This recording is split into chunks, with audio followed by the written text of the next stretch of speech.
Hi friends, मेरे dazzle classes में आप लोग का बहुत बहुत स्वागत करता हूं। तो आज हो गया 4 अक्टूबर। 4 अक्टूबर से जितने भी करंट अफेयर्स क्वेश्चन बनेंगे यहाँ से हम कवर करेंगे, जो कि आपके हर एग्ज़ाम के लिए बहुत ही महत्वपूर्ण होता है। करंट अफेयर जो कि आपका एसएससी, रेलवे, व्यापम, बैंक, कोई भी एग्ज़ाम हो, करंट अफेयर आपके सभी एग्ज़ाम के लिए जो कि महत्वपूर्ण होता है।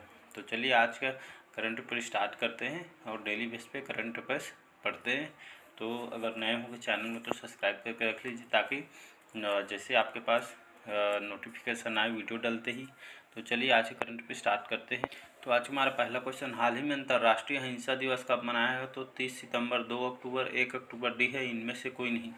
तो हाल ही में 2 अक्टूबर को जो कि अंतर्राष्ट्रीय अहिंसा दिवस मनाया गया है।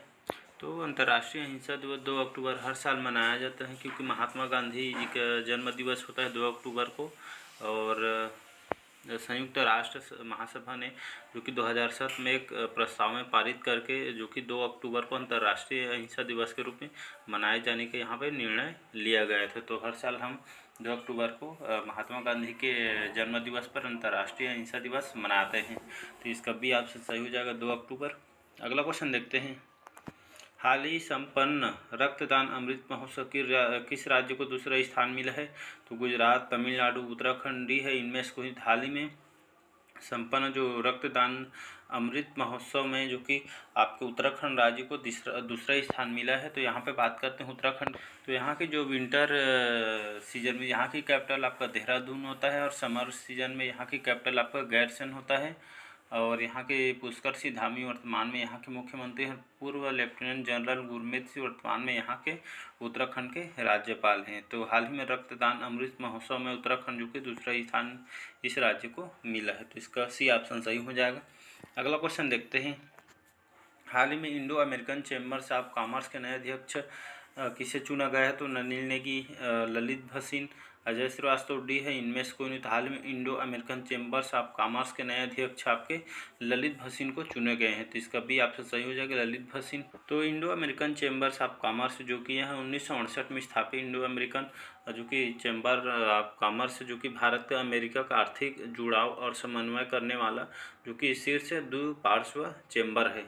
तो यहाँ Indo American chambers of commerce के जो नए अध्यक्ष आपके ललित भसीन को बनाया गया, जो कि 1968 में इसको स्थापित किया गया था। और इसमें जो भारत और अमेरिका जो कि आर्थिक जुड़ाव का समन्वय करने वाला एक शीर्ष द्विपार्श्व चैम्बर है।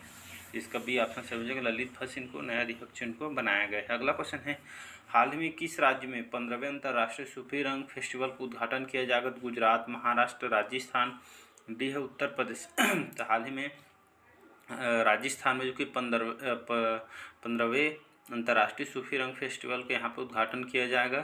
तो यह अंतर्राष्ट्रीय सूफी रंग फेस्टिवल, यह महोत्सव जो कि 2 अक्टूबर महात्मा गांधी जी के जन्म दिवस 2 अक्टूबर 2022 से लेकर शुरू होकर यह 7 अक्टूबर तक यह महोत्सव 7 अक्टूबर तक चलेगा। और इसमें जो भी यहाँ पे संपन्न किया जाएगा। इस साल जो सूफी हजरत जो कि ख्वाजा मोइनुद्दीन चिश्ती के इनके सम्मान में यह आयोजन इसका किया जाता है। इस समारोह का जो आयोजन किया जाना है जो कि इस साल 15वें अंतर्राष्ट्रीय सूफी रंग महोत्सव का जो कि आयोजन राजस्थान में किया जाएगा। और इस उत्सव में जो कि भारत में विभिन्न जो कि राज्यों जो कि 40 चित्रकारों के साथ यह अन्य देशों के डिजिटल प्रिंट कैनवास का काम भी इसमें शामिल किया जाएगा। तो विभिन्न राज्य इसमें जो कि इसमें सम्मिलित होते हैं, और विभिन्न जो राज्य इसमें जो कि 40 चित्रकारों के साथ यह अन्य देशों के साथ यहाँ डिजिटल प्रिंट कैनवास जो कि काम भी इसमें संपन्न किया जाएगा।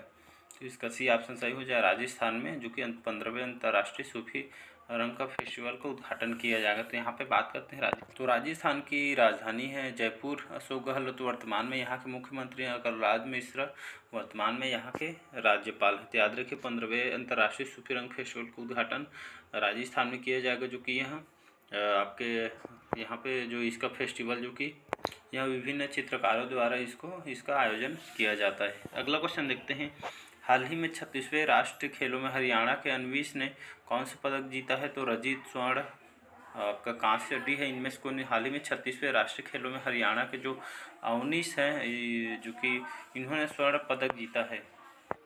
तो अवनीश इसमें जो कि यहाँ शूटिंग खेल से संबंधित शूटर हैं अवनीश। जो कि कहाँ स्वर्ण पदक इन्होंने जीता है, जो कि यहाँ हरियाणा के रहने वाले हैं। तो याद रखिए 19 खेल किस खेल से संबंधित पूछा जाएगा, तो यहाँ आपके शूटर हैं। अगला क्वेश्चन देखते हैं। हाल ही में अमेरिका, दक्षिण कोरिया और कई देश ने त्रिपक्षीय पनडुब्बी रोधी अभ्यास किए हैं। तो जापान, स्विट्जरलैंड, स्वीडन डी है, इनमें से कोई नहीं। तो हाल ही में अमेरिका, दक्षिण कोरिया और जापान ने, जो कि इन तीनों देशों ने त्रिपक्षीय पनडुब्बी रोधी अभ्यास किया है। यह मुख्य रूप से कहा जाए तो यह दक्षिण कोरियाई के अनुसार यहाँ एक दिवसीय जो कि त्रिपक्षीय प्रशिक्षण पनडुब्बियों से मिसाइल जो कि यहाँ पे दागने की अपनी क्षमता के आगे बढ़ाने के लिए यहाँ जो कि इसका आयोजन किया जाता है, जिसमें उत्तर के स्थायी खतरों को जो कि देखते हुए इसका आयोजन किया गया। तो इसमें अमेरिका, दक्षिण कोरिया, जापान, इन तीनों देश ने जो कि त्रिपक्षीय पनडुब्बी रोधी अभ्यास इन्होंने जो कि अभ्यास किया गया यहाँ पे। तो यहाँ जो कि जो पनडुब्बी होता है, इससे मिसाइल दागने की अपनी क्षमता को इसमें देखा जाता है। तो इसका ए ऑप्शन सही हो जाएगा। इसमें अमेरिका, दक्षिण कोरिया और जापान इसमें सम्मिलित है। अगला क्वेश्चन है, हाल ही में महिला एवं बाल विकास मंत्रालय द्वारा पोषण उत्सव का आयोजन कहाँ किया गया? तो मुंबई, भोपाल, नई दिल्ली डी, इनमें से कोई नहीं। तो हाल ही में महिला और बाल विकास मंत्रालय द्वारा पोषण उत्सव का आयोजन नई दिल्ली में स्टार्ट किया गया है। इसमें पोषण से संबंधित जो कि बताया गया, इसमें आपके छोटे छोटे स्कूली बच्चों और जो आंगनबाड़ी में कार्यकर्ता होते हैं, इन लोग को यहाँ पे नई दिल्ली में इसका आयोजन में बुला कर उन लोग को इसके बारे में पोषण उत्सव के बारे में उनको जो कि बताया जाएगा। तो नई दिल्ली में इसका आयोजन किया गया था।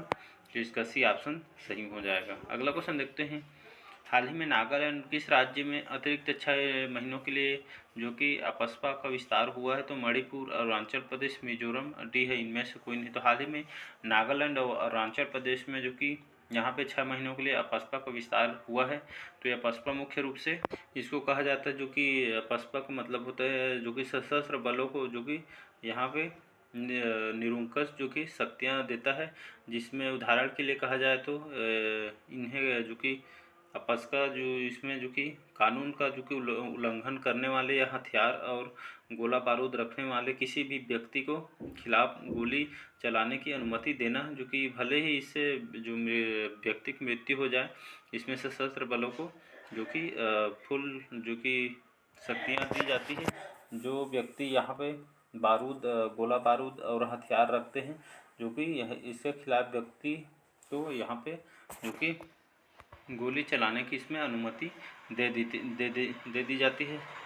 तो अपस्पा का मतलब होता है यहाँ पे जो सशस्त्र बल है उसको जो कि यहाँ पे निरंकुश शक्तियाँ प्रदान की जाती है, जिसमें गोला बारूद वगैरह कोई व्यक्ति रखता है, तो उसे यहाँ पे जो कि गोली चलाने की अनुमति दे दी थी सरकार, जिसे अपस्पा कहा जाता है। तो नागालैंड और अरुणाचल प्रदेश में जो कि 6 महीनों के लिए अपस्पा का विस्तार हुआ है। अगला क्वेश्चन देखते हैं। हाल ही में किसने राबजा समन कोष जारी मंजूरी दी है? तो अमित शाह, नरेंद्र मोदी, राजनाथ सिंह डी, इनमें से कोई नहीं। तो हाल ही में राज्य आपदा समन कोष का जारी करने की मंजूरी दी है अमित शाह ने। तो अमित शाह जो कि हमारे गृह मंत्री है, तो अमित शाह जी द्वारा जो कि केंद्र सरकार द्वारा जारी दिशा निर्देशों के अनुसार वर्ष 2021-22 के लिए यहाँ पे उत्तर प्रदेश और पंजाब और गोवा, ये तीनों राज्यों को जो कि राज्य आपदा समन कोष में जो कि केंद्रीय हिस्से के जो कि 488 करोड़ रुपये जो कि यहाँ पे जारी करने की मंजूरी इसमें दी है। तो राज्य आपदा समन कोष के अनुसार यहाँ पे आपका पंजाब, गोवा और उत्तर प्रदेश में जो कि 488 करोड़ रुपये की जारी करने की मंजूरी दी है राज्य आपदा समन कोष के अनुसार। तो इसका ए ऑप्शन सही हो जाएगा, अमित शाह द्वारा जारी किया गया है। अगला क्वेश्चन है, हाल ही में किस स्टेडियम में सर्वधर्म प्रार्थना सभा का राज्य स्तरीय कार्यक्रम आयोजित किया है? तो फिरोज शाह कोटला स्टेडियम, सवाई मानसिंह स्टेडियम, राजीव गांधी अंतर्राष्ट्रीय स्टेडियम डी है, इनमें से कोई नहीं। तो हाल ही में सवाई मानसिंह स्टेडियम जो कि आपके जयपुर में है, तो यहाँ पे इसी स्टेडियम में जो कि जयपुर में जो कि सर्वधर्म प्रार्थना सभा का राज्य स्तरीय कार्यक्रम जो कि 2 अक्टूबर को किया गया है, जो कि महात्मा गांधी की जयंती जन्मदिवस पे जो कि सर्वधर्म प्रार्थना सभा का आयोजन आपके सवाई मानसिंह स्टेडियम में किया गया है, जिसमें बहुत सारे लोग यहाँ पे उपस्थित हुए थे। अगला क्वेश्चन देखते हैं, हाल ही में भारत और किस देश के बीच विदेशी कार्यालय परामर्श का दूसरा और आयोजित हुआ है? तो रूस, फ्रांस, नाइजीरिया, डी है इनमें से कोई। तो हाल ही में भारत और नाइजीरिया जो दोनों के बीच जो कि विदेशी कार्यालय परामर्श का दूसरा और आयोजित हुआ है। तो यहाँ भारत और जो कि नाइजीरिया है, ये दोनों देशों के बीच जो कि विदेशी कार्यालय परामर्श का यहाँ दूसरा आयोजित किया गया है। तो इसका सी ऑप्शन सही हो जाएगा, नाइजीरिया। अगला क्वेश्चन देखते हैं, हाल ही में सितंबर 2022 में जीएसटी राजस्व संग्रह कितने लाख करोड़ रहा है? तो 1.32 और 1.47 या 1.54 या डी है इनमें से कोई। हाल में सितंबर 2022 में जो जीएसटी राजस्व संग्रह जो कि 1.4 लाख करोड़ रुपया रहा है। याद है, क्वेश्चन बहुत ही इंपॉर्टेंट है, आपको एग्जाम में डायरेक्ट पूछा जा सकता है। तो सितंबर 2022 का अनुमान जीएसटी राजस्व संग्रह कितना लाख करोड़ रुपया रहा है? तो 1.47 करोड़ रहा है। तो याद रखिए, इसका बी ऑप्शन सही हो जाएगा। जीएसटी की बात करें तो इसका full form goods and service tax होता है, जो कि वस्तु एवं सेवा कर। इसकी स्थापना भारत में जो कि जुलाई आपका 2017 में लाया गया था। यहाँ जो कि जीएसटी आपका अप्रत्यक्ष कर व्यवस्था है। याद रखिए, एग्जाम में पूछा जाता है प्रत्यक्ष या अप्रत्यक्ष, तो याद रखिए जीएसटी आपका अप्रत्यक्ष कर व्यवस्था है, जो कि 1.47 जो कि सितंबर में जो कि राजस्व संग्रह इतना करोड़ रुपया है। अगला क्वेश्चन, हाल ही में होलोग्राफिक तकनीक लिए एयरटेल ने किसके साथ साझेदारी की है? तो नोकिया, सैमसंग, जियोमी, डी है इनमें से कोई। तो हाल ही में होलोग्राफिक तकनीक लिए एयरटेल ने आपके नोकिया के साथ साझेदारी की है। तो होलोग्राफी क्या है समझते हैं, चलिए। तो होलोग्राफी तकनीक जो कि फोटोग्राफी जानते होंगे आप। तो यह इससे संबंधित है, फोटोग्राफी से। यह कैमरा द्वारा ली गई किसी वस्तु की वास्तविक साधारण पिक्चर 3D दृश्यों को 2D दृश्यों के रूप में जो कि इसको परिवर्तित करते हैं। तो जो कि इसे होलोग्राफी तकनीक कहते हैं।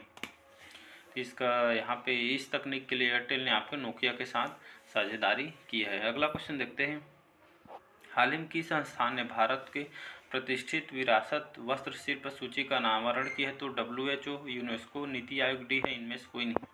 तो हाल ही में यूनेस्को ने भारत के प्रतिष्ठित विरासत जो वस्त्र शिल्प सूची के यहाँ पे अनावरण किया है यूनेस्को। तो हाल ही में यूनेस्को ने भारत के जो कि 50 विशिष्ट और प्रतिष्ठित जो कि विरासत वस्त्र शिल्पों को यहाँ पे सूची जारी की है, जिसका जो नाम है दिया गया है हैंडमेड फॉर द, जो कि इसका नाम दिया गया, जो यूनेस्को द्वारा नाम दिया गया, याद रखिएगा, हैंडमेड फॉर द 21 सेंचुरी इसका नाम दिया गया, जिसमें तमिलनाडु से टोडा, कढ़ाई, सुंगड़ी और हैदराबाद से जो कि हिमरू बुनाई और उड़ीसा से बंधटाई और डाई बुनाई जैसे कुछ विशिष्ट जो कि शिल्प इसमें शामिल किया गया है। यूनेस्को द्वारा इसको शामिल किया गया है। बात करते हैं यहाँ पे यूनेस्को की। तो यूनेस्को को फुल फॉर्म होता है United Nation Educational Scientific Cultural Organisation, इसका फुल फॉर्म होता है। इसकी गठन 16 नवंबर 1945 को इसका गठन किया गया था। मुख्यालय पेरिस, फ्रांस में है। और इसमें जो मेंबरशिप कंट्री है 195 देश इसके मेंबरशिप कंट्री हैं। इसके महानिर्देशक जो कि ऑड्रे अजौले जो कि फ्रांस के रहने वाले हैं, जो कि इसके महानिर्देशक हैं। और भारत 1946 में इस संगठन का सदस्य बना था यूनेस्को का। अगला क्वेश्चन देखते हैं, आज का लास्ट क्वेश्चन है, हाल ही में यूनिसेफ की रिपोर्ट के अनुसार यदि लड़कियों को शिक्षा प्रदान की जाए तो बाल विवाह कितने प्रतिशत कम हो सकते हैं? तो 60%, 40%, 80%, डी है इनमें से कोई नहीं। तो ये सही बात है। यह यूनिसेफ की रिपोर्ट के अनुसार यदि लड़कियों को शिक्षा प्रदान की जाए तो बाल विवाह आपके लगभग 80% जो कि प्रतिशत कम हो जाएगी। ये सही बात है। अगर लड़कियों के विवाह जो कि उनके पढ़ाया जाए तो 80% जो कि यहाँ पे प्रतिशत कम हो जाएगी।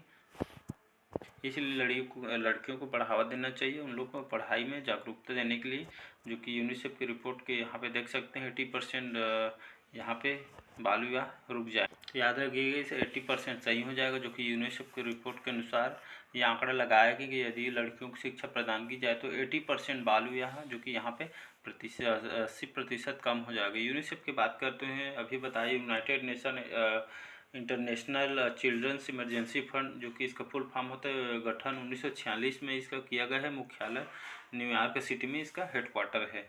तो एग्जाम में डायरेक्ट पूछ जाता है, गठन 1946 में, हेडक्वार्टर न्यूयॉर्क में है। और यूनिसेफ का full form United Nation International Children's Emergency Fund इसका फुल फॉर्म होता है। तो आज के करंट अफेयर्स कैसे लगा कमेंट करके ज़रूर बताइए। अगर चैनल में नए होंगे चैनल को सब्सक्राइब करके रख लीजिए, ताकि आप तक वीडियो नोटिफिकेशन के माध्यम से पहुंच जाए।